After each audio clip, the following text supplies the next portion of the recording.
новостной переменке посчастливилось побывать в офисе телеканала ТНТ Нефтекамск.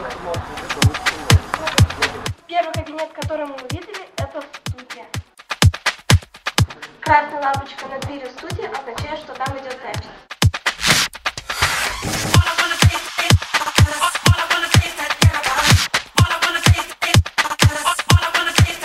Время новостей на канале ТНТ. Дикторы и ведущие – это медийные лица, которые появляются постоянно на экране, и считается, что это лица телекомпании, да? Но сложность в том, что, во-первых, всегда нужно выглядеть на экране достаточно хорошо, следить за своей речью, соответственно, чтобы не было каких-то ошибок, не было недочетов. На тебя смотрят люди на экране и ориентируются на то, как ты произносишь слова. То есть культура речи какая-то должна быть. Следующий кабинет – это массажерская.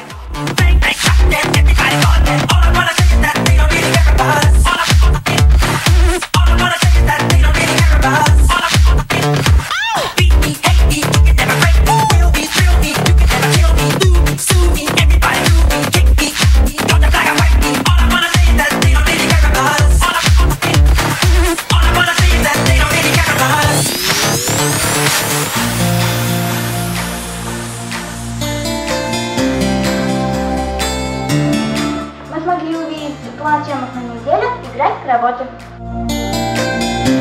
Одним из следующих кабинетов был кабинет звукозаписи. Мы не стали заходить внутрь, чтобы не издавать посторонних звуков, а понаблюдали за работой Александры Евгеньевны через специальное окошечко.